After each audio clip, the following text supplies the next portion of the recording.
To be spoken, and let me tell you something, the internet is about to be broken here on the extreme life of Matt Hardy.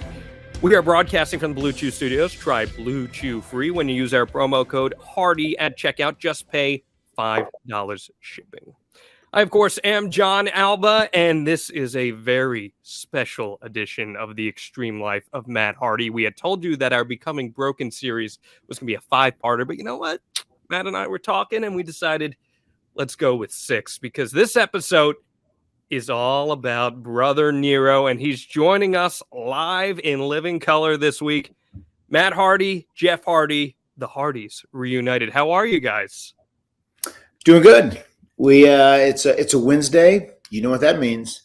There's a live AEW Dynamite, a lot of taping and recording going on, and Matt, Jeff Hardy are going to be very busy today, so it's going to be a very exciting day. Jeff, how have you been catching up with this whirlwind that is life? Because it has just, I have to imagine, been absolutely insane. Yeah, for sure. This past weekend was completely insane. We did like 4 towns in 2 days. Like, these massive meet and greets were just incredible. The support and love that we still have as the Hardy Boys. And now that we've reunited in a new wrestling world, it's just such an exciting feeling to have this open-minded vision of the future as far as this last run and what the Hardy Boys are capable of, and it's super exciting. We signed autographs and took pictures for 14 hours. Holy shit. Over the course of 2 days. That's not even an exaggeration. We went overtime on every signing because there was such a big turnout for it.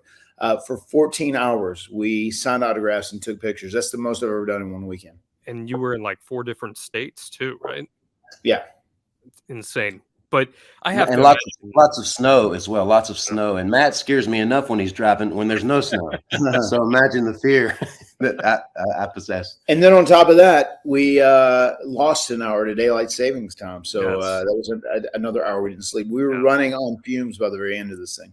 But I have to imagine it just had to be so gratifying to see those responses that you guys were getting. I saw the reaction in Webster that you guys got. The Hardys are still not just a very relevant tag team, but you guys are a major draw still. How did all that feel? It was great. I mean, it was like a rock show, you know, like his rock shows that he does, you know, he's the big rock star of the Hardy Boys. That's what I call him nowadays. But I mean, it was great coming out to those receptions, especially the music. Having the old music back is so cool, and just there's so much nostalgia surrounded around that. But also we're still in the game, working on a high level, and we're a lot smarter about what we're doing now. And it's great that we're able to do this last run, especially on the platform that is AEW, and also supplement it with on these indie appearances and getting to work teams like the SATs, a team that we've never worked before in the past, and also the major players, which is Matt Cardona and Brian Myers. We'd never worked them before in the past. So we're also going to get to fulfill a lot of dream matches outside of AEW, which is very cool. Jeff, after kind of living in that WWE bubble the last few years, how liberating was it to just get a chance to go out there and have some fun with Matt? It was super fun. It was really good for me because it'd been like, I think, 93 to 96 days since I'd actually wrestled a match. So this past weekend was great for me condition-wise, because that's what it takes to get back in shape for having good wrestling matches, is just getting in there and doing it. And surprisingly, I felt really good. It's kind of like, riding a bike. We were kind of born to do this thing. And you never forget like how to perform. It's just building up your conditioning to be better and to the best of your ability. So it was good practice for me over the weekend, preparing me for my first match in AEW, which I'm super nervous and excited about. It's a good type of nervous. I was watching Being the Elite, and I know you had talked about this in the past in other interviews, but right as your music was about to hit, you let out that just wail to kill those nerves. What was it like coming out of that tunnel with all the anticipation and hearing Loaded hit over that loudspeaker and hearing that response?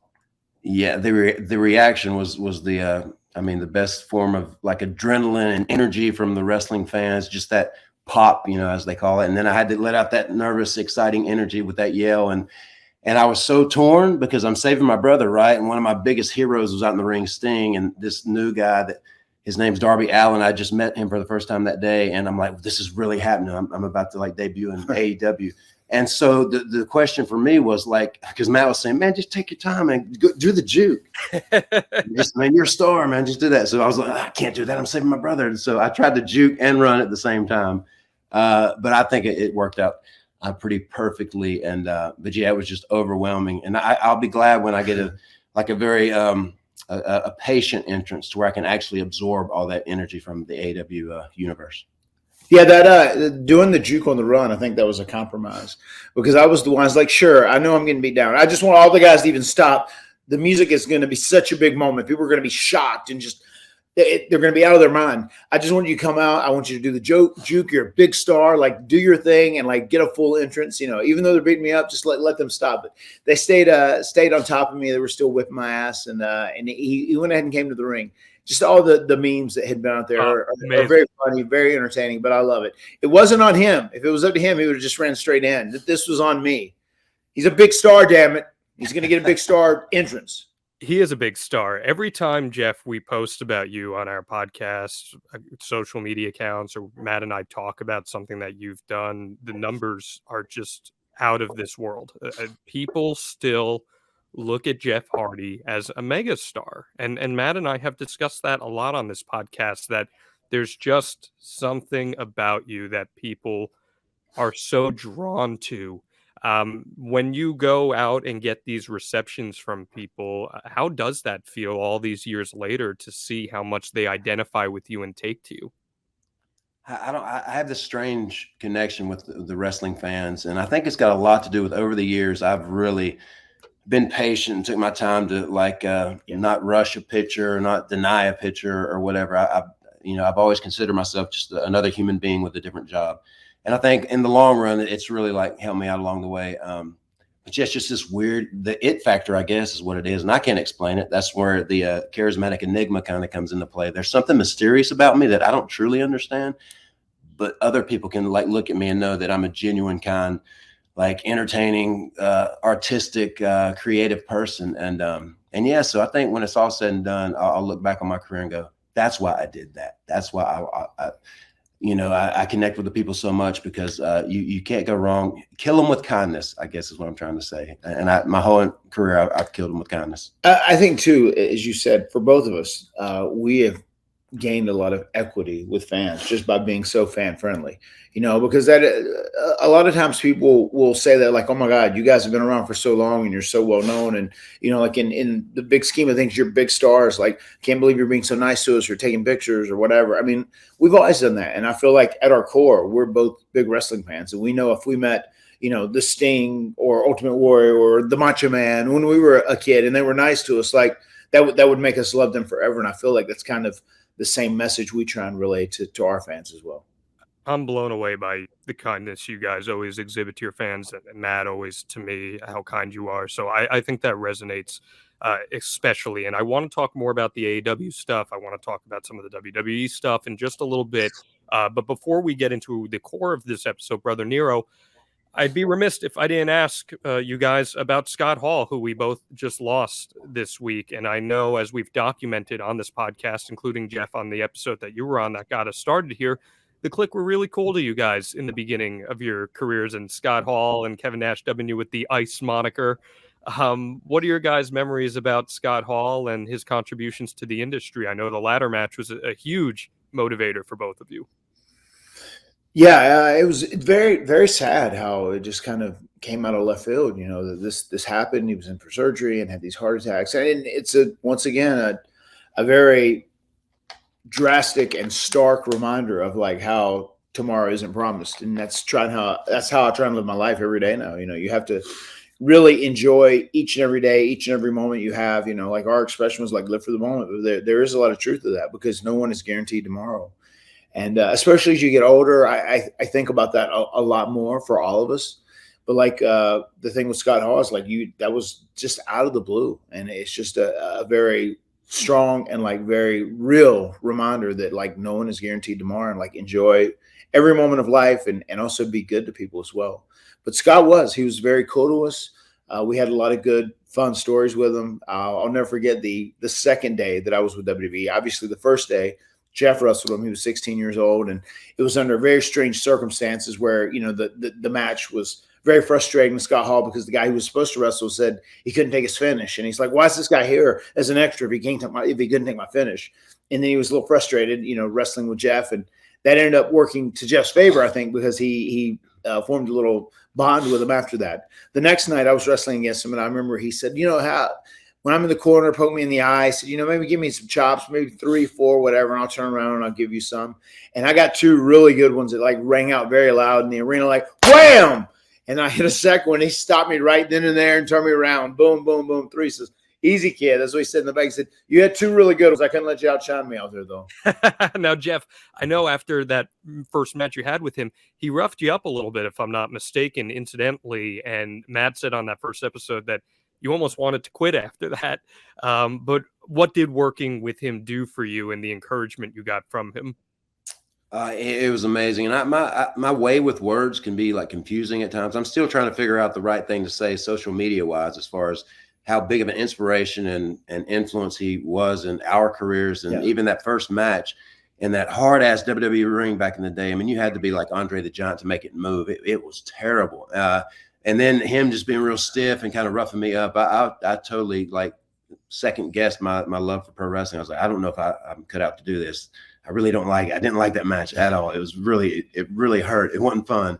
But then the next day I wrestled 1-2-3 Kid, Sean Walkman, and he like totally refilled my soul as far as the wrestling thing goes. But then moving forward, like Scott Hall was so kind because he thought I looked like Vanilla Ice and the Click, and they started calling me Ice. And I'll never forget one time he told Pat Patterson, and I was like 16 or 17 too. He said, let's get this kid on the road, get him seasoned. And I'm like, oh my God, I'm not even 8. I'm not even legal yet. I mean, this is crazy. But there's something very special here to what he saw. He saw my future pretty much through my eyes or my energy or whatever it was. But man, he believed in us every step of the way. And that's rare, man. But it was meant to be that night that guy didn't want to wrestle him. And naturally I was all about it.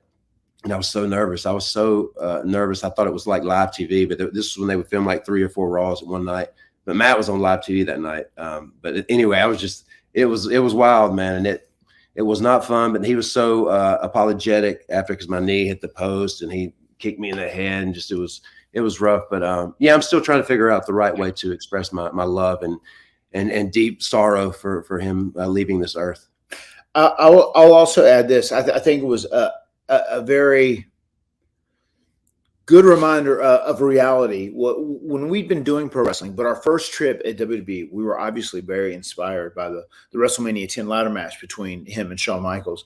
And remember the very first WWE taping that we went into as extras, we saw them sitting beside each other and like joking with one another and shaking hands. And we're like, you know, it's like confirmation. Like it is just how we do it. You know, these guys are like friends and they go out and they wrestle, even though they have these feuds, whatever. And we knew that's how it was, but just to have the confirmation on this highest level that these 2 guys who just been involved in this big match and this feud, like are buddy, you know, and they're hanging out with one another. I remember how strong of a confirmation that was. Is like, yeah, wrestling is just how we envisioned it is, even here at WWE. You know, even though this was our first time being here, it was so cool to have that validation. And I think the fact that he was able to find redemption, and he had the whole entire world show him how appreciated he was in those last 10 years of his life. And I think that's a really positive way to look back at the legacy that he left. And he got that moment at the Hall of Fame. And it's a really special way to remember someone that was as impactful as him. So I appreciate you guys sharing those stories, and we will miss him, no doubt about that. Yeah, one other cool moment is when it comes to Scott Hall. I wrestled King Kong Bundy one night, and I did the backflip from the clothesline, and man, it was so cool. They were watching the man, they all popped for that backflip that I used to be able to do when I take a clothesline, and it was so smooth and like, oh man, flawless kind of. He after that match said, "Did you see what Ice did? He went vertical. He went vertical. He did the 360. He went vertical. I remember he kept saying that over and over. It was so cool. And I was like, oh, thank you.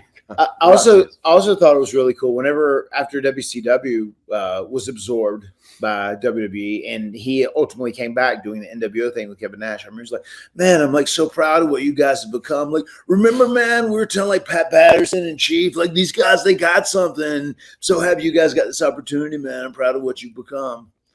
Yeah, That's awesome. Yeah. Was he as cool as he gave off the energy of?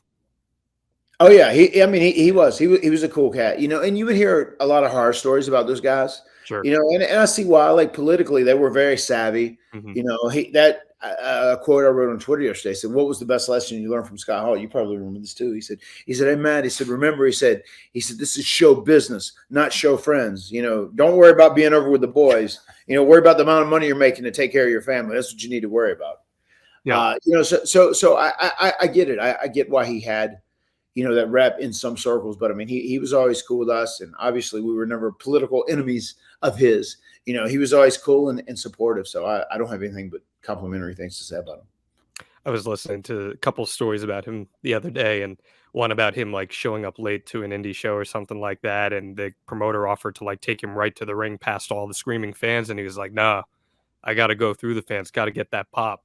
And I just thought that was, man, that's Scott Hall, right? So really great stuff to hear from you guys there. Now, Jeff, we've been doing this Becoming Broken series, and last week was maybe my favorite episode we've done so far of this podcast, where we took a character study deep dive on broken Matt Hardy, and we're going to talk a little bit about Brother Nero, who we knew he'd come, but he has finally arrived here on the Extreme Life of Matt Hardy once again. But as we do every single week here on the Extreme Life Matt Hardy, you've got a Matt fact for us, so hit us with it. Matt fact: Matt and Jeff Hardy are on a quest to cement their legacy as the GOATs of tag team wrestling. That's what's up. So we're supposed to do the final deletion this week, and we are pushing that to next week. So you will hear us talk about the final deletion in long form. And Jeff, I can't encourage you enough to check out that episode too, because I've taped a lot of episodes here with Matt so far, but I've never seen him smile the entire time that we were taping. It was a very cool and sentimental look back for him, and I could tell it was. But I want to take a deep dive into Brother Nero, because this character is so authentically you. And whereas Broken Matt Hardy kind of changed the game with pro wrestling, this felt to me, as an observer of Brother Nero, like an extension of who Jeff Hardy always wanted to be in a pro wrestling ring. So when you first hear of the idea of the broken character, when you and Matt are feuding, what are your initial reactions to that? Yeah, I'm actually very curious to hear this. Yeah, I had no idea what he was talking about. He said, I don't know, man. I just wanted you to hit me with something real big, and I'm going to change. I'm going to dye like a blonde streak in my hair. I'm just going to be different. And I think from all these shows he loves, he kind of took a little bit from all these different characters, and Broken Matt Hardy was born. But after that Swanton, yeah, and then when he started acting, it just I fell in love with it like immediately. And there were so many like hilarious moments, even now at my music shows and at our signings, man. It's just, the humor is everywhere in this stuff, because I just go, hey, if that picture was bad when you get home later and you don't like it, just delete it. And then it's like, oh, that's so funny. And then the obsolete thing is just there's so much to work with. But yeah, I had no idea. But once I saw where he was going with it, I was like, this is genius. Like, this is like Steve Austin had his beer and flipping people off, and then Rock comes in. He's just, his charisma alone, he's just like on top of the game. I was like, Broken Matt's the next big. He's gonna own the wrestling world. This is too good. So yeah, I was inspired as well. I want to ask you this, because Matt and I have talked about this, where you are a former WWE champion, former world heavyweight champion, and Matt achieved plenty of success on his own and reached really high levels of being over in the industry. But it felt like, especially as we've gone back in hindsight, this was Matt's real first chance to stand out and do something that could really make a major impact, no pun intended, on professional wrestling. Did you recognize that as it was starting to unfold, that he would have a chance to blaze his own path here? I did, like immediately, even like out there in that zoo, man, fighting those kangaroos. I'm like, this is insane. Like, Jackass is such a popular thing, right, man? And this is kind of Jack Ashes, but man, this is great. And he was so like committed to it, and like his promos were so genius, man, and funny and serious at times. And I couldn't help but believe what he was saying. Oh my God, this is real. This is a real individual universe here that's going to go places in the pro wrestling world. And it did, and it still can resurface at any point, reemerge. And I trust me, I know it will, especially now we're together again, because there's a lot more that needs to be done with the Broken Universe that we never fulfilled before, like we separated. I mean, it was too. You know, we were on the verge with the Broken Universe before we left Impact, when Anthem came in, and you know, Jeff Jarrett wasn't the best place in his life, and you know, we had that disagreement over our contracts as things were changing. Whatever, we ended up going to WWE, but before that, remember, we were going to work with the Bucks. We were going to do a cross promotional angle, you know, between TNA and Ring of Honor, which was ultimately going to be a cinematic match, which was going to be Too Sweet or Delete.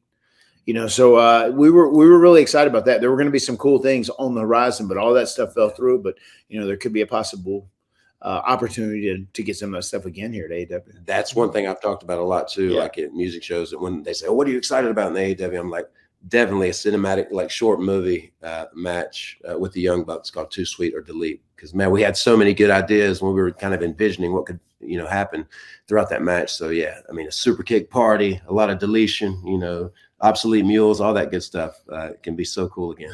And like for that to work in AEW, it's going to have to take a very special degree of creative genuity, because we know that this audience in AEW is very pro wrestling centric. They want to see great tag team wrestling. They want to see in-ring storytelling. So how much do you guys look forward to a challenge like that and being able to reach into the expertise you've gotten from these cinematic matches and try to make something work like that for this audience? I almost feel like that could exist like almost on another platform. It's not even just like a standard AEW match, which lands on a pay-per-view or, even on a TV show. I could almost see this being something that would supplement the program we could possibly have and be on another platform. Maybe an episode of Rampage strictly just devoted to this entire thing. That would be a lot of fun. Now, Jeff, we talked a lot about setting the groundwork for this broken universe, and it all started with some erratic behavior of yours, if we will, going back to the motorcycle accident when you were on the dirt bike, rather, I should say, and you break your leg. And without, as horrible of a situation it was, without that happening, it's very possible that we don't get this broken universe. Take me back to that time when that happened. You guys were tag team champions.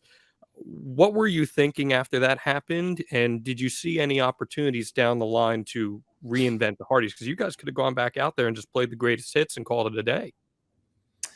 Yeah, it's so strange how like things work out, and it's kind of like I am guided by something higher than me in this life. The way things kind of do happen for a reason, certain things that is. But that I was riding real good back in 2015. At least I thought I was, and I built these 3 like massive jumps on my motocross track, and it took me a few months. I conquered the first 2, and that got that.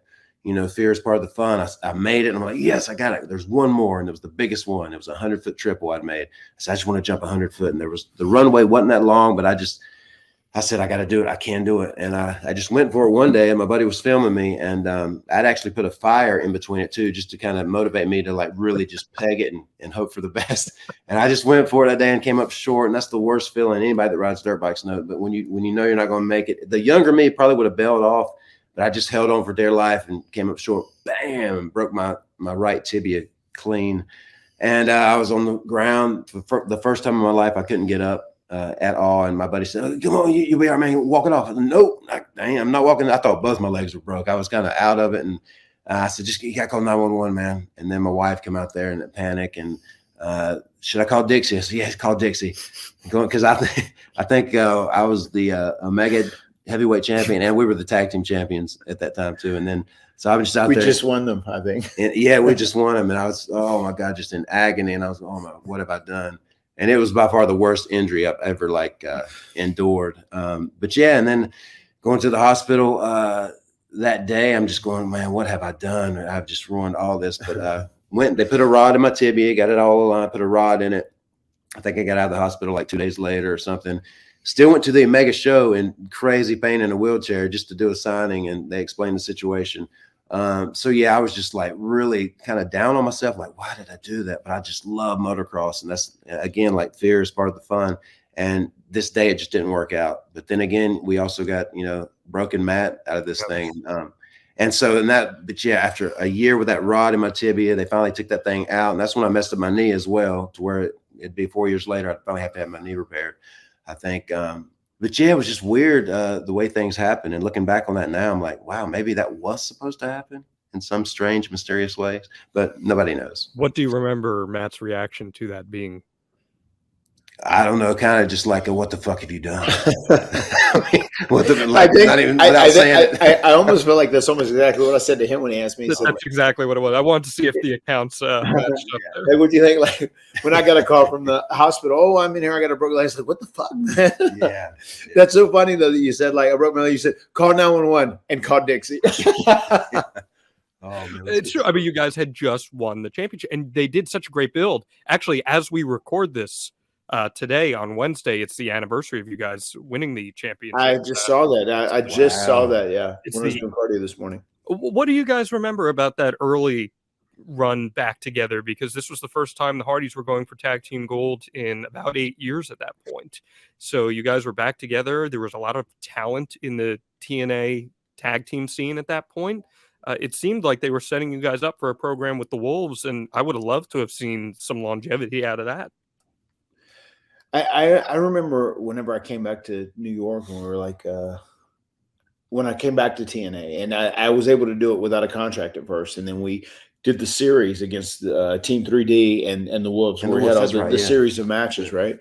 And then eventually, I felt good and comfortable about being there. I ended up signing a contract, and that's when they pulled the trigger and decided to put the titles on us whenever we had that, and obviously, your leg was broken, but it was really enjoyable. And like, fans were very excited to see us back together again. Anytime we're apart, it always means so much more when we come back together, much like this time. So it was really cool. And I feel like we would have had a good run if we'd been together at that same time. But also, whenever he did get hurt and we just won the title, I was just kind of like out. I feel like the plans that had been made for me, were just kind of like, obviously lost at that point, because he was obviously gone. He was going to be gone for a while with that injury. But then that's where I ended up stumbling into the thing with EC3. I just volunteered to kind of work with him, trying to elevate him.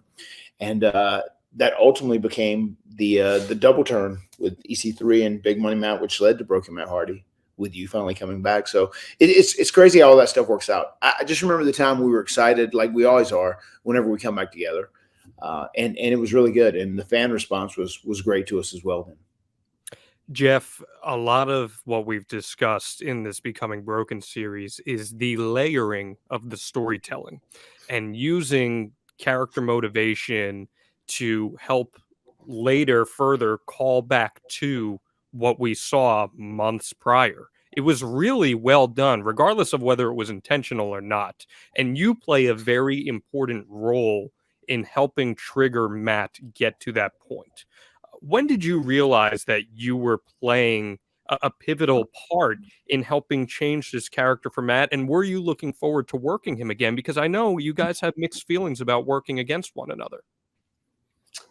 Yeah, I think my biggest thing, like leading up to all that, I think is as far as the stuff that happened behind the scenes with the Broken Universe stuff, like that's when my creativity really came into play, like with all the like digging across out in the ground and setting it on fire and getting this cool shot. Wow, getting $5,000 worth of dirt to build a volcano, and build a pet cemetery just for a scene. I was like, man, my mind was just going crazy. This is great. But then it almost gets to the point too where like, okay, how do we top what we just did this last time? Like with the TLC matches, how do we top what we did last time? But yeah, I don't know. I didn't even realize it, like how important I was to the whole thing. But it kind of just all like fell into where exactly it was supposed to be. That very much too, a true story at Apocalypto. We talked about this too, like in the final deletion, which people will hear about next week.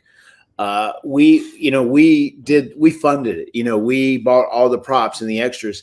I'll never forget with Apocalypto, he said, I really want to make this volcano special. So I brought $5,000 worth of dirt in, to build this volcano. And like he'd spent all this time, and that's why towards the end of that, whenever we were talking about the Broken Matt Hardy and Brother Nero characters, that is where our whole case stood. Like, I think these are our characters because we've truly funded them, And that's why we went through a little bit of that legal battle with everything with Anthem and whatnot. Now everything is cool. Everything's on the up and up. And I think one of the cool things about Anthem running Impact now is that they have decided if someone does have a character or gimmick, they let that take them.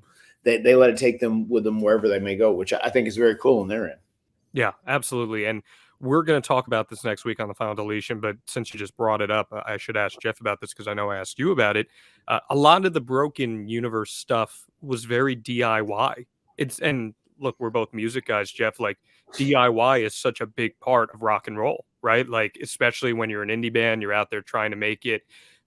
How much pride did you take in the DIY nature of the Broken Universe and putting things out there on your own?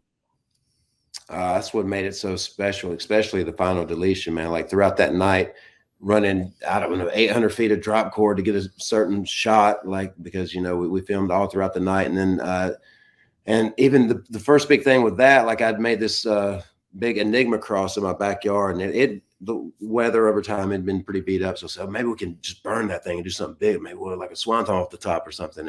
And sure enough, before the sun came up that morning, we were able to get that last shot, man. And Matt almost got 5 fifth-degree burns or whatever because the gas just engulfed him. And I mean, then I did the big bump, and but that was the beauty of it all, man. There's like 6 people out there, and we made all that work. And that was one of the funnest things for me too, because it reminded me of my childhood, our childhood, of us making little movies and coming up with these characters, and not just the wrestling on a trampoline, but like actually little short films and movies. It was kind of like we were doing that in our adult lives, and it was super fun, especially that people got to witness it and they actually enjoyed it. Yeah, it was a little bit of a love letter to our backyard wrestling career. You know, as far as being DIY pro wrestlers, you know, we never went to a training school. We literally took a trampoline and we emulated what we'd see on TV. A lot of it was, you know, Scott Hall, Shawn Michaels stuff. You know, so a lot of that performing in our literal backyards was quite a love letter to our love of pro wrestling and getting into it initially. I'm honestly just blown away that we have the Jimmy Jack Tompkins on our podcast because that's a huge rub for us here on the Extreme Life of Matt Hardy. Matt, was there any hesitance on your part to drag Jeff into this Broken Universe? Because you don't know if this thing is going to work. And we've talked about that. We talked a lot about it last week, that this is a huge risk you're taking. And the early reactions were very polarizing. Was there any hesitance to bring him into it? No, there wasn't on my end. I mean, Jeff is going to be eternally over because he really does have. When you hear about that it factor, people mention all the time, like he has it. He's just a rock star, and people dig him. And I think he also gets a lot of love because it's to his advantage. You know, he's not like a social media person. He's not a very outspoken person. He doesn't reveal a lot of details of his life, you know, just constantly, like most people do in this day and age, because people want to be accepted and love. Jeff is just like, I'm Jeff Hardy. If you like me, that's cool. If you don't, that's cool. Whatever. I'm going to be fun. You know, so I knew it would be cool doing this. And then I knew it would go one of two ways. Either A, like Jeff could become broken like me, so to say, where he would be Brother Nero and he could be some sort of like really eccentric, different personality, so to say, which ended up happening. Or either Jeff Hardy would be able to reel his brother back into reality, and we understand that I like lost my mind for a little bit and went crazy, and then we can have a new updated run of the Hardys, you know, in some, you know, with this new bonding factor that had gotten them back together. And we thought it was going to be one of those two options going forward, and that is what we, you know, what we planned for. And it turned out that they were okay with seeing him broken. I'll never forget the Impact where you ended up jumping off the top turnbuckle through that table, you know, and you just accepted and embraced being Brother Nero, which was wild and cool. And part of my real reason for doing that was because like he's so passionate whenever he wrestles. He feels like, no, I have to give, you know, wrestling fans a whisper in the wind or a swanton. You know, that's he feels that in his soul, like they want to see that from me. That's what they need. Once again, he's like such a big star. Like they really want to see him. And that is something that I would always try and stress just for longevity.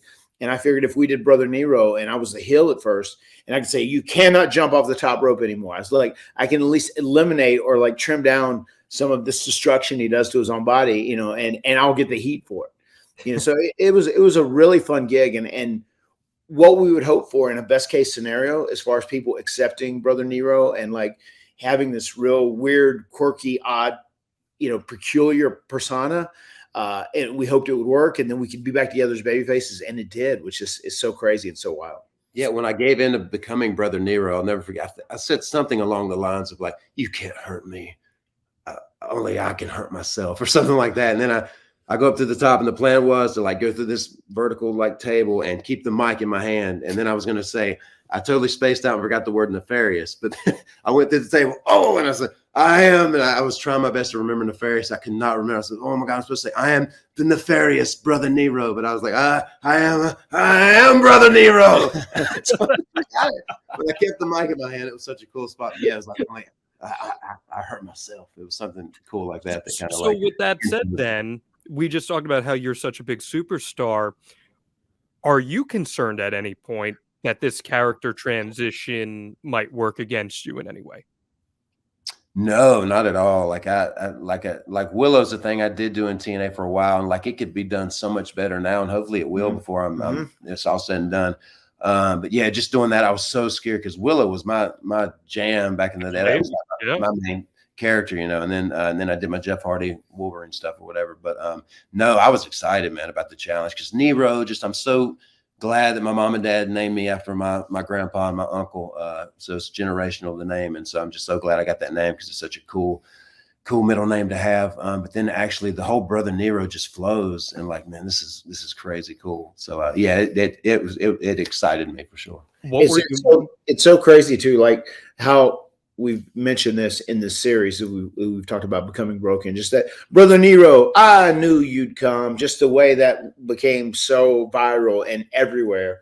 And people would say it all. I mean, they'd say it to me or you if they were there. It was just like such an amazingly popular catchphrase that went along with that whole series. For sure. Yeah, I don't know if you've heard our Blue Chew ads, Jeff, but the first line of it is "I knew you'd come." So things have definitely evolved from that, if you will. Shout out to Blue Chew for sponsoring the Extreme Life of Matt Hardy, of course. The evolution of Brother Nero then into the broken universe, you just start wearing the contacts and you change up your clothing, and this to me, as I'm watching it as an observer, feels like, man, Jeff Hardy is having the time of his life doing something like this. How much fun were you having doing the character? And more than that, how much fun were you having working with Matt on something that you guys probably picked up on pretty quickly, was changing the pro wrestling universe? It was so unique and different for me, especially when he said, no, I'm going to control your addiction, man. Like, you're not going to jump off ladders and stuff. You just be more violent and vicious. Like, for example, one thing that comes to mind, I think it was Crazy Steve, and I took my boot off and just beat the heck out of him with my boot, like in the face over and over. It's just like violent stuff that I was doing and not jumping off high places or ladders or doing swantons every night. But then there was a time too, like when Matt would let me indulge in my addiction. I think the Great War or something, when I finally went, indulge in your addiction. And like, so I got to do a swanton over the ladder, a big move that I hadn't done in a while. But it was just fun and challenging. It's always challenging to play a different character. But it was just getting better and better. I felt there was even a time before it all like kind of shut down with TNA, we were doing something to where I was kind of absorbing Matt's powers, and because we filmed some stuff that never aired, it was getting really fun. Like there were some outrageous things that I was saying and doing, but it kind of got shut down. So yeah, it was just challenging, but a good challenge is always good. And it ended up being the perfect place for it. I mean, because the fans were a lot more accepting of it in TNA, and it was like more of a viral thing where it wasn't like the diehard sports centric wrestling fans were all behind it. Although a lot of them really did enjoy it. There were just people who were like fans of like supernatural genres that really enjoyed the Broken Matt, Brother Nero stuff, and I feel like they didn't take it too serious. They enjoyed it. It was over the top. It was campy, but most importantly, more than anything else, it was fun. And there would be moments, like one of my favorite moments, if you remember, whenever we did Delete or Decay, and they came, which ultimately was kind of like a fight in the big scheme of things, where Abyss was swinging Janice to hit me, and you shoved me out of the way, and you jumped in front of it, and you took it and hit it. And I remember saying, like, we tried to, it was an over the top moment, but I tried to be serious just in the delivery of this. I was like, Brother Nero, that was so unselfish, because like the whole point was, your whole career, you've always, just been about you, about Jeff, focusing on this and whatever. You wouldn't always take me with you. We'd go whatever. And that was kind of the whole story behind things, and then you did that, like you sacrificed yourself. It's like, oh my God. And that was like the moment where we truly turned babyface, and it set up for that great war, which was so cool. Doing the match in the ring, and then having a pre-recorded cinematic segment of it too, and then coming back and finishing the match in the ring. That was really cool. Yeah, and that was so fun too. Even with the contacts, it still blows me away how much I've wrestled in those things, because it really makes vision a little difficult because it's very blurry, like when you have those whiteouts in. But even just the selling, and just because I love acting, and just it looked so believable and real, like with my facials and stuff. And then we ended up doing the thing to where he healed me in the Lake of Reincarnation, and I was hurt, and that was just so fun. The challenges that come along with that stuff, man. It's so it was such a fun thing to be. We did the tease of the Antichrist. Remember where you came up? Yeah, smoking a cigarette, with the title. Outstanding. Awesome well, stuff. And you told us on episode 1 of The Extreme Life how you don't consider yourself to be a pro wrestler necessarily. You consider yourself to be a stuntman who does pro wrestling. And when you have these cinematic matches, I imagine that's like movie essence right there. You get to be a literal stuntman in every essence of the word. How much did you enjoy doing all this cinematic stuff? You just mentioned the Great War, which personally, that's my favorite part of the entire Broken run. I think the Great War changed wrestling even more so, because it showed that there was a balance that could be had with those two things. How did you feel about doing the cinematic stuff? I loved it, and I look forward to doing more. Like every now and then, I think it's really, really cool. Even going back to WrestleMania when the pandemic prevented it, and like AJ Styles and The Undertaker, I thought that was brilliant. I mean, it reminded me so much of the final deletion, what we started doing like years ago. I was like, wow, this stuff has evolved, and it's such a cool thing to be watching here with these two huge stars. But yeah, moving forward, like I think the acting is what I'm most exciting about, not just the stuntman moves or the high spots or the whatever it is, the risks that we take, but just like the acting and emotion you can actually, show within your face and your tone and all that stuff, and telling a story. So I look very forward to more cinematic stuff like along the way. I love that, and I think a lot of people will look very much forward to it. I kind of want to put a bow tie on this part of the conversation in a couple minutes here, but I would be remiss if I didn't ask, what is your favorite Broken-ism? Is it the delete? Is it obsolete? Is there anything that stands out to either of you guys that you love more than anything else? The delete has taken on a life of its own, but maybe any other element of that? Yeah, for me, it's got to be, this is another cool thing that I don't really understand why it happened, but it did. I wanted to write this song called Obsolete, and then Matt showed me this thing called The Walk of Shame from the Game of Thrones, right? Mm-hmm. Then that was the whole idea. Like when I did become Brother Nero, it'd be The Walk of Shame. And I was like, oh, but what if they repeated my song? You'll fade away and classify yourself as obsolete. And then the crowd said, obsolete. And it was just so fun how that stuff all worked out to like play perfectly into the Broken universe. Because the fans still to this day, even at my music shows, man, like they'll respond to that obsolete after that one line, I'll fade away and classify myself as obsolete. And even recently now, I never thought about this, but yeah, I've been I was going to bring this up. This is like our new gig. Yeah, this was so great. At the end of our match or whatever, like Matt will say his thanks and words, and then I'll like wrap it up and I'll say, I love WWE. If it wasn't for WWE, like we wouldn't be who and what we are now. So I got much love for WWE. I will be right back. And so then I said, so I wrote a short love letter to WWE. And then I go, and this Matt had smartened me up to this. And I go, I'll fade away and classify myself as all elite. And then they go, all elite. I'll fade away and classify myself as all elite. So it just worked out so beautiful. Like how they just responded to that. So great. So yeah, it's funny how things happen sometimes. I love that so much. And we have to thank you eternally for lending us the obsolete song for this podcast, because every single person I talk to about our show, they're like, dude, that intro song, that's everything right there. And that's awesome. I blasted. I'll be driving down the Jersey Turnpike, and all of a sudden I'm like, yeah, okay, it's time to become obsolete. And I throw it on, and it's a great record too. I guess when you are able to incorporate those other elements into what you do from a pro wrestling standpoint, bringing your music in, Was there ever a point in your career that you felt more yourself than when you were doing Brother Nero? Because that seems like that's all encompassing parts of Jeff Hardy rolled into one.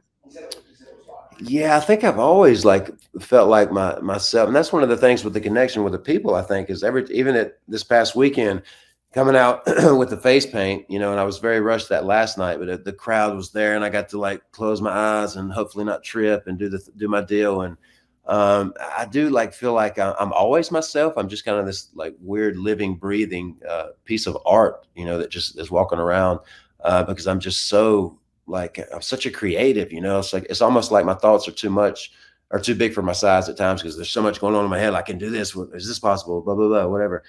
So the voices and the ideas, you know, they're kind of hard to control from time to time. But yeah, I think with any character, I mean, I'm always in here, you know, totally myself. And that's one of the things I think people really, when they see me, they're getting Jeff Hardy, whether it's Willow or Brother Nero or the charismatic name or whatever. I'm just like this living, breathing art form that is just so blessed to be alive. We'll talk about this in a future episode, but Matt got to do the Woken character in WWE, which was a spinoff of the Broken Universe. But you never got a chance to do Brother Nero, really, in WWE. Were you hoping that you guys would have had a chance to do a Broken Hardys run there? And what are your thoughts about that? He did make one cameo as Brother Nero. He did. He had one cameo. Yeah. Yes, it was a brief cameo, but I mean a sustained run. You guys didn't get a chance to do that in WWE. Was that something that you had hoped for? I would have liked to have done it. You know, especially considering if we would have gotten an opportunity to kind of like have input in how it was, I feel like myself and Bray Wyatt too could have been much more successful if we'd have been able to give a little more input into what we should be doing. But I would have loved to have done Brother Nero and Broken Matt and Bray Wyatt together. I think that'd been a hell of a combination. Yeah, Jeff, what did you think about Bray Wyatt and the work that he did with Matt? Oh, I loved it. I've always loved Bray, man, and just everything he's done. He's just such an enigmatic, you know, like creature that we've never actually worked together in the ring. And I was looking forward to that, but like surgeries kind of got in the way. You know, I had 2 surgeries since the time I was 40 or whatever. And at that period, I think a shoulder surgery had gotten in my way. And so I was like gone for 6 months or something, and they were doing their thing. And I loved it. It's still one of my favorite shirts that I got at home, the Leaders of the World or whatever that is with the cartoon drawings. Yeah, I love that. So, yeah, the trio between us could have been huge, I think. But, you know, things happen and, you know, it just didn't work out. Matt, what did Brother Nero mean to Broken Matt Hardy? It was huge. I mean, Brother Nero was truly like, you know, almost if there's Batman needs a Joker, he needs someone to play off of, and Brother Nero was that, and especially Jeff being Jeff and being a superstar of his caliber, being able to do Broken Matt and being able to play off of a Jeff Hardy, and then even have Jeff Hardy kind of interject himself into this scene and almost live on the same plane in the same world or universe as a Broken Matt, as Brother Nero was huge. It also helped solidify, you know, Broken Matt as like an important persona as well. And I feel like Brother Nero also is something that was so beneficial to him because it's something that could give him more legs. Anytime in pro wrestling, when you can evolve, when you can change, and when you can have different options or different places you can go with characters or personalities, I think that's beneficial for career longevity. And I'm so glad he got that Brother Nero, because that is something, even when our wrestling days are over, you could do a Broken Matt, Brother Nero series, you know, and these are 2 characters that could exist in a whole different universe besides just in the context of a wrestling ring.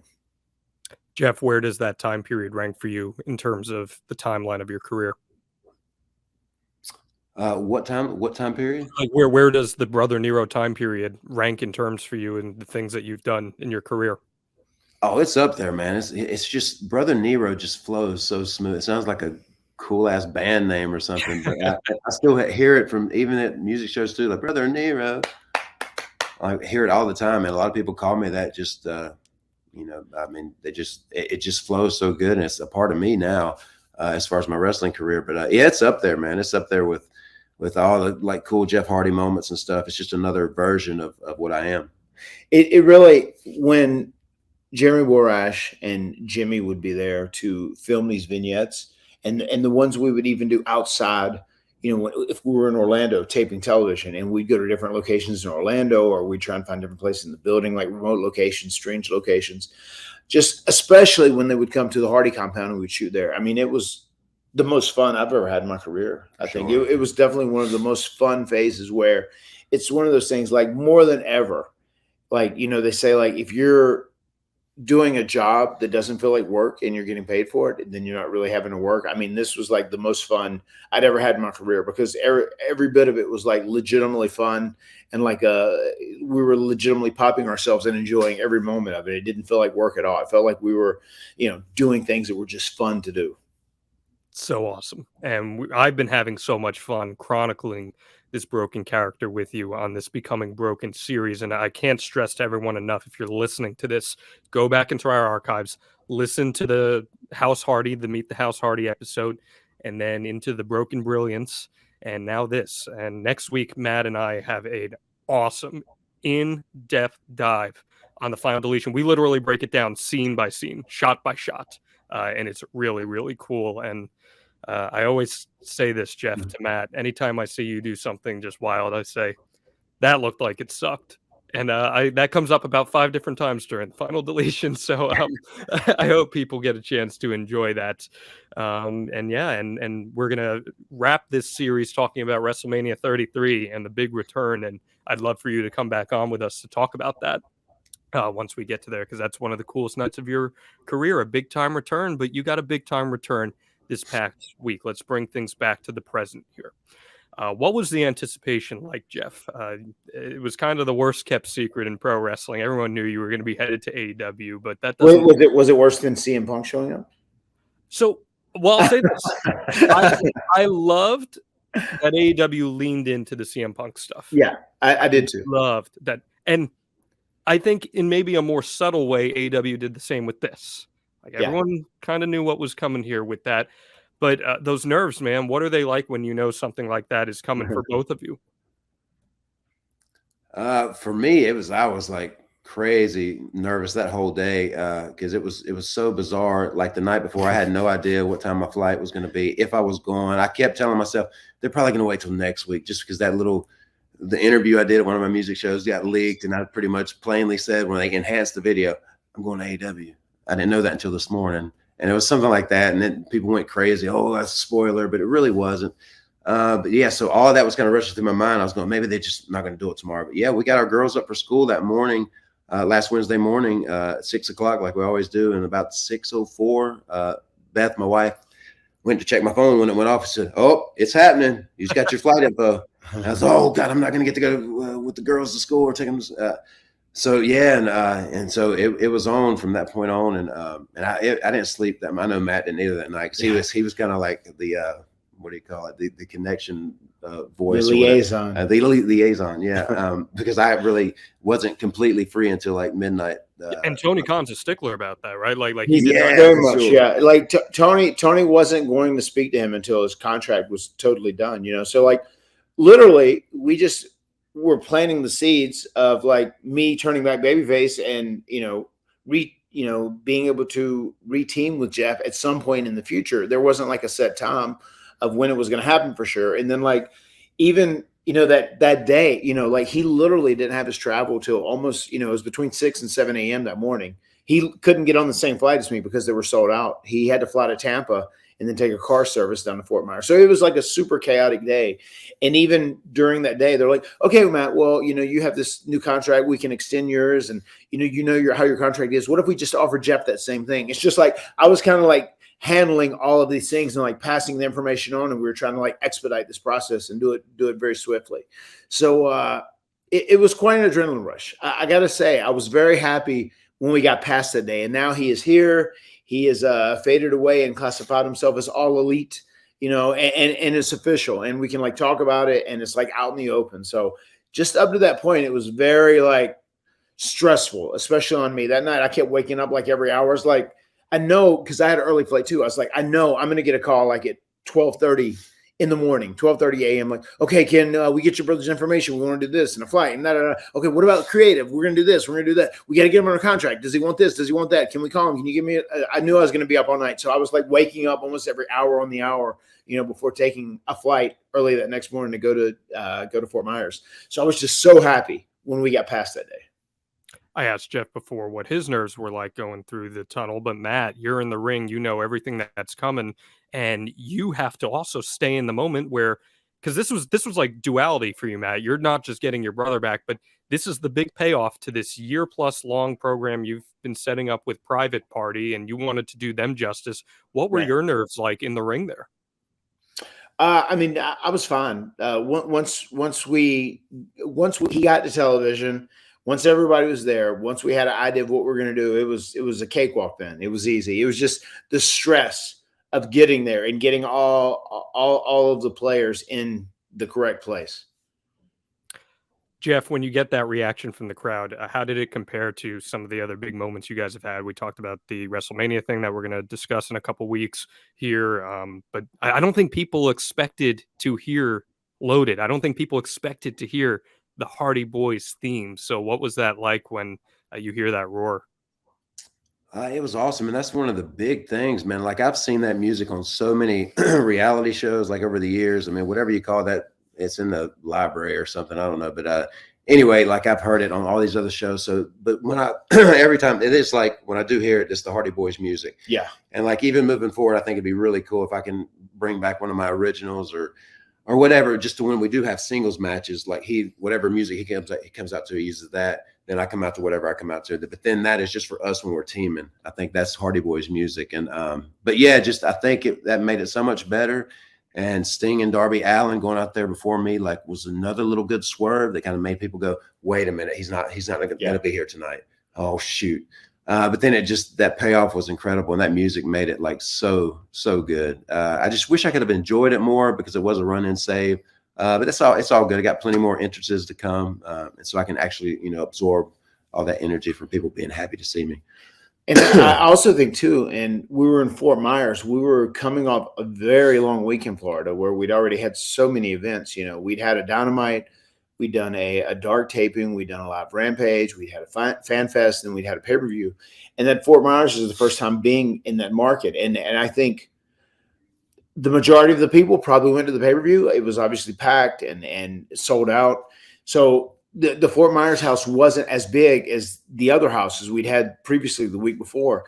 But still, when he made his entrance, it was still like an amazing moment. And to see people legitimately jump out of their seat in excitement, knowing they're like, oh my God, this is a big deal. Jeff Hardy is coming to AEW. And not only is just Jeff Hardy coming to AEW, the Hardy Boys are here and they're reforming. And they also have their iconic music, regardless of where that music is played, even though it's like music that can be licensed and it's uncopyrightable or whatever. Like when you hear that music, people's first thought is Hardy Boys. We will always be associated with that song Loaded.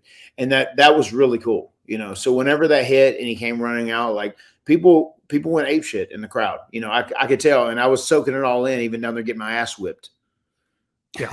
I said this to Matt after it happened. I texted him. I said it was a misty night in the Alba household because and I told you too this, Jeff, on our first episode, like the Hardy Boys, the Hardys, whatever you guys want to go by, you were my team. You are one of the very reasons that I watch pro wrestling, and it wasn't the return that got me. It was the hug and seeing the genuine emotion on both of your faces. What did that moment mean to you guys? Yeah, that was I didn't realize it in the moment. I didn't realize how like emotional and like serious that looked. And but looking back at it, seeing Matt's face and I'm kind of on his chest. And I wore boots out there with no laces so that it wasn't that comfortable because I felt like I was sliding all around. I did that swanton, the first swanton in an AEW ring, and right up to a high five to my brother and then the hug. And then that picture is going to be, legendary. Moving forward because that was real, man. And Jim Ross is one of the best commentators to ever do it, and he covered it so well. I mean, the brothers are back, and it was real and it felt good. I think too, through all the trials and tribulations we've been through, and even once I left WWE, my contract was up, his obviously got extended. we just been through a lot together, like, years ago, I'd been through my struggles. Jeff had been through his. And this last year, or in 2021, we both lost our dad, which was a big deal to us. And just for us to be back together as brothers and as a team, and like just to be in one place and be healthy was super important to me. And as I even talked about earlier on, the thing with Scott Hawes, like, tomorrow isn't guaranteed for everyone. Like, I appreciate every day that I have with my brother. I appreciate every day that I have with my kids and my family. I mean, it means the world to me. And I really treat every day like it is the last day, because you never know. That's almost the best way to go, because I never want to like be a guy that like would pass away one day and feel like I didn't live every day to the maximum. I want to get the most that I can out of every single day. So in that moment, it's like we're there. We finally reunited. We're both together. We're healthy. We're happy. And we're back on the same page. And that means something very special to me. It really, really does. And you could almost see, I just tried, it wasn't me acting, it was a very real, genuine emotion. And Jeff's face, there's one picture where he's smiling so big and it's so teethy. And I know it's just like, I feel like you're just like, oh my God, we did it. We got through this. Like, this stressful day is over and we're here, and now we're back in business. And I'm just so happy today's over. Yeah. There was part of me that felt like that as well, but also just very happy to be back together and to have you with me on the same brand. And like, it means our lives are a lot closer now too. I want to give a shout out to, and I apologize if I'm not pronouncing this correctly, Falco Leishke, who did that amazing painting and picture of the hug that kind of went a little viral on social media. Just absolutely incredible. So thank you for sharing that with us. I want to ask you about the WWE departure, Jeff. So AEW really leaned into the erratic behavior. A lot of inside fun with that. But a lot of people were concerned about things. And Matt has spoken at length about some of the circumstances of what happened. But I'd love to hear your side of things to the degree that you feel comfortable discussing. What exactly went down that night in December? And how did it help lead you to this point? Again, like, certain things happen for a reason, and that's this subconsciously. That was one of the smartest, maybe the smartest thing I have ever done. Guided by something higher than me, I'll say.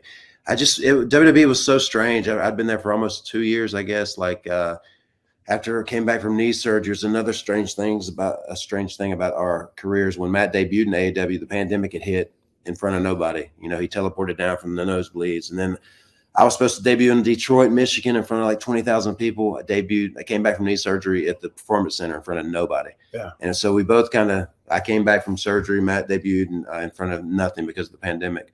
But it was just weird. I guess the best way I can describe my journey, like the last few months or whatever, in WWE was like glimmers of hope. Like, maybe I do still have something. And the last glimmer of hope was the Survivor Series, which was really good. Came down to me and Seth Rollins, man. It was killer, and I almost won, and the crowd was so behind me, man. I felt like one of the most popular baby faces in WWE because the crowd was so with me. But then there's other times I just felt like a ghost roaming the halls, and like, I don't know, man. Why am I even here? I don't feel important at all. But I kept doing my deal, and I just would show up and do whatever they wanted me to do. And I've never been a politicker, so I don't go out of my way to try to get a certain spot or like to achieve a certain status. But just that night in Edinburgh, Texas, for some reason, I finished my heat. I took the heat and I just said, I'm ready to go. Went over the rail and disappeared into the crowd. And naturally, they think I took something like drugs or whatever, but I didn't. I mean, if I was that bad, I should never went out there, is the way I see it. But and I thought, man, it's just another like unpredictable thing that I can do and I'll get away with it. But it was more serious than that. And but again, it was one of the smartest things I've ever done because everything worked out so perfectly.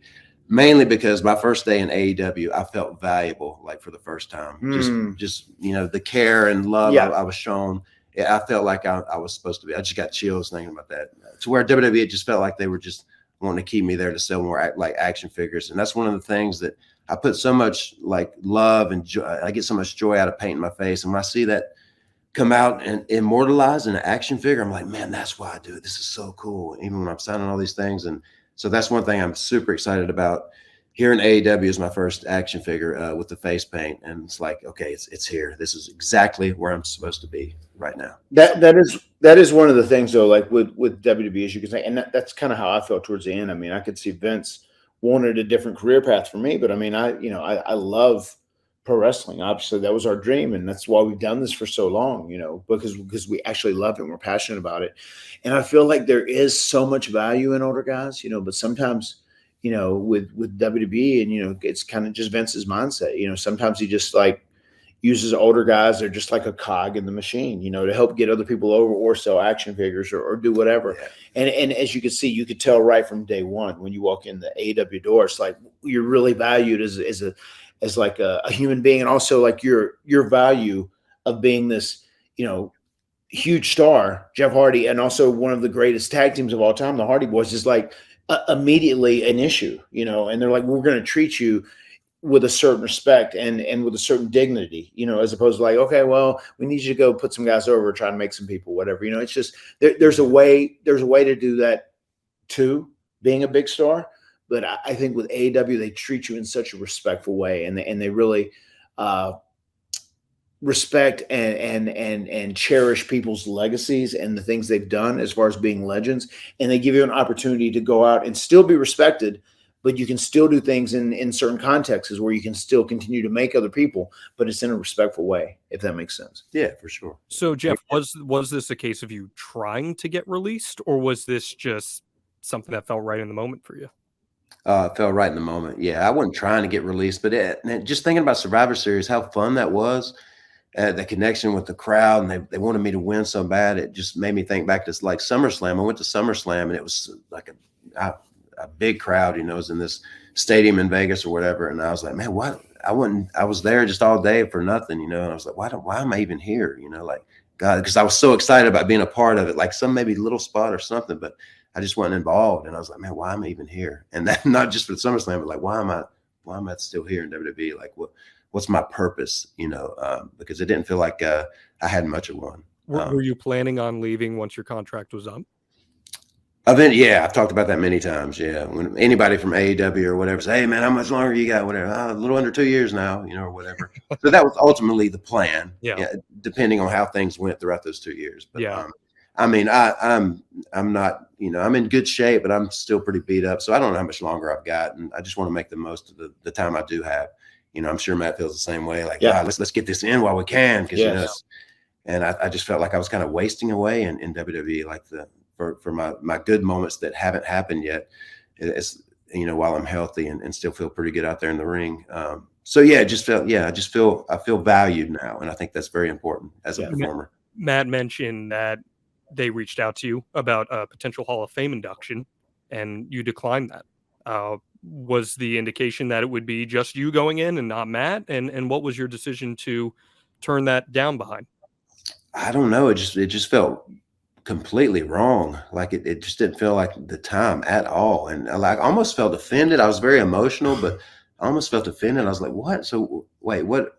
After my 90 days is up and the Hall of Fame's in April or whatever, and I do go to AEW, how's that going to work? What kind of plan? What are y'all trying to hit me with here? Like, as far as if I do sign with AEW when I'm free, and then me going to the Hall of Fame, how would that even work? Just my mind and emotion kind of went crazy, and I was in tears, man, because this is my career. I know I've been a very influential person to a lot of like young, misunderstood individuals. But yeah, it just felt so wrong, and I almost felt like, how dare you? Like, want to put in a sense. And I know it sounds crazy. I guess when people get offered the Hall of Fame, it's like, oh, of course, yeah, I'm a Hall of Famer. It's never really meant that much to me, like the Hall of Fame, whatever it is. But it's not time for that, and that's why it was just kind of, I was like, yeah, it's a hard no. Especially, it feels like something Matt and I should go in together, as the Hardy Boys, when the time is right. So yeah, it was just weird, man. I still don't know how I feel about that. Like, overall, it just felt so wrong, and I was just, yeah. And I think too, you're very much like just a creature of reaction to, like, like if you feel a certain way about things, I mean, you don't really try and break it down in your mind or try and explain to yourself. You go off instinct. You know what I mean? And I think that's even part of the whole deal there. You just didn't feel valued. And you are, I mean, you're one of the most beloved wrestling superstars of all time. And just, I think that lack of feeling valued, to your maximum ability, and just being able to leave and come here and now seeing how this is, and just like the Hall of Fame thing, it's just, I almost feel like they felt like they jumped the gun a little bit whenever they let you go before they got the drug test results back. And then it was like a long time of not getting them back or whatever. And it was almost like, well, what can we do to kind of reel them back in? And that's probably what was emotional with it too, because it's just like, I want people to offer things like that because it's coming from the right place, not because there's like some motive behind it, or, they're trying to like reel you back in or something. But maybe I should have said this, but wait a minute. What if I'm in AEW at the time of the Hall of Fame? How does that work? Right. I mean, that would have been interesting, but what if? I would imagine they would have had you under a nice little contract where you couldn't have came to the AEW. Yeah, probably. That would be my guess. Like the Legends deal or something. Because you're not ready to hang it up at all, and we see that evidently. I want to wrap this conversation with this because you have so many people who care about you, Jeff. When it all went down, I immediately texted Matt and I said, I don't care what the circumstances are. I just want to know, is this guy okay? Because people care about you. They know your trials and your tribulations and what you've been able to accomplish in the face of adversity. Matt has insisted this entire time, you are good. You're in a great place. Where is Jeff Hardy at right now, mentally and physically? Oh God, I'm great. And that's one, it's very common, like what you just said, like for the outsiders that don't really know me to go, oh God, he's got a history of drugs and alcohol. Is he okay? Is he okay? When you get put in a position to where like they want you to go to, away for 28 days from your family, but then your family believes in you, like the three people you love most in your life, when they believe in me, like that's all that I need. So that's kind of a time when you gotta go, okay, screw the outside world, it don't matter. And that I hope that don't sound mean, but I mean, even no, there needs to be more of that mentality today with social media, because so many people are like concerned about what people think about them, and they want to feel validated by like strangers' reactions. I'm like, fuck other people that don't really know. You know what I mean? Yeah. I mean, that's really what it comes down to. Like, if you in your own life have it together, and the people that you are really close to and your loved ones know everything's good, that's what's most important. Too many people are focused on worrying about people that aren't important, and that's not even saying anything to be mean. I mean, it's just, that's kind of the world we live in this day and age. Yeah, that's what I was trying to say, pretty much.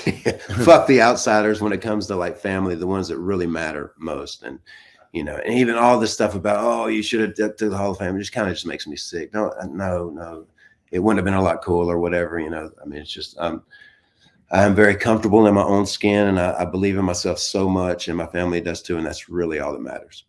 Yeah, and it's great to hear that you are doing well. And that's the thing, man. I talked about that too. It's like sometimes the worst things you can do is force someone to be away from the people that support them. So I'm so glad seeing you guys reunited. And I speak on behalf of the entire pro wrestling world. I not cool of Private Party to be giving you guys so much shit. And I don't know if you saw this, Matt, but there was some leaked video of Isaiah Cassidy doing the Jeff Hardy dance and the entrance. And I don't know. It just seems like that guy might be talking a little more shit than he can put down. So I'm curious to see how you guys deal with Private Party. Yeah, man, they're just mark ass bitches. And then you get to work with Darby Allin, who, Jeff, I worked with Darby on the Indies for the first time in 2016. And I looked him in the face. I said, you're the next Jeff Hardy. So I'm so excited to see the two of you guys. Darby's a stuntman too. Yes. He is. Yeah, it was so cool meeting him. Hey, I'm Jeff. Hey, I'm Darby. We talked about skateboard and motocross, and he was showing me the thing he did for the video with the car. And I was like, oh, this is so cool. And we were talking about, has a pro wrestler ever backflipped a dirt bike? And maybe you could be the first one. I think I might could do it, man, if I get to a foam pit or go out to Pastrana land and have a little training, session. But yeah, we had a really good conversation about extreme sports and stuff. And pretty much, man, he is one of the fastest cats I've ever seen. The way he does that suicide dive out towards and Matt's told me how it feels to take it. So it's like a bullet just like shooting at you. He's a Scud missile. Oh man, the strange enigma. He chipped Jose's tooth, I heard. Hey, it couldn't have happened to a better guy. Yeah, Jose's trash. Jose is absolute trash. Hey, Jeff, We are so appreciative of you telling your story and talking about Brother Nero with us here on the Extreme Life of Matt Hardy. Again, guys, next week we're going to take a deep dive into scene by scene, shot by shot of the final deletion. And the final deletion! And I am so excited for everyone to hear that. I'm excited for you to hear that, Jeff, because I'm sure it will jog some memories back of what a fun night, true 24-hour experience that was for you guys. Me too. And the first swanton out of a tree, man. It's pretty wild. That we talk about that in detail. Yes. And nasty ass lake water in the Lake of Reincarnation. Oh, And again, open invite, join us whenever, and let's talk about the Hardy Boys. Anything else that you guys would like to add here on this episode? You got anything? You talk about your rock shows, man? Yeah. Oh, yeah, I guess WrestleMania, baby. Yeah, I guess WrestleMania week, April 1st, 2nd, and 3rd, we're kicking it off. I'm doing a live podcast, speaking of podcast, with Double J, Jeff Jarrett, at Gillies. It's a very famous bar, I think, where the Urban Cowboy was filmed or something. Live podcast there, and then a live music show after that in Dallas, Texas. And the next night we're in Houston, Texas somewhere. And then Sunday night on April the 3rd, we're in Corpus Christi doing some rock shows. I don't know the names of the bars, but that first night on April the 1st is going to be in Gillies place, and it should be incredible. Yes, Conrad's very excited about that. Eric Bischoff will be there. William Regal will be there, one of your new AW coworkers. Very cool. We flew beside each other on the plane out here, and we're just talking about old times. It's crazy. He was like, "I can't believe you're 44." And I said, "Yeah, I know, man. We've known each other a while. It's so incredible that we're still doing it." That's awesome. And Matt Hardy, as always, if people love what they're hearing on the Extreme Life of Matt Hardy, how can they support the show? They can support the show by going to every platform we are on and giving us that 5-star review.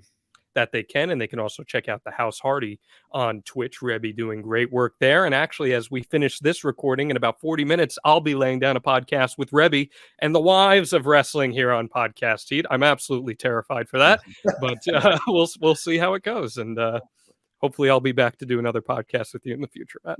That's what I'm hoping for. So thank you, Jeff. Thank you, Matt. And thank every one of you guys for listening to this. And we'll be back with you next week here on the Extreme Life of Matt Hardy as we talk about the final deletion. The words have been spoken. The internet is broken. Have a great week, everyone. Adios, amigos. Deletion!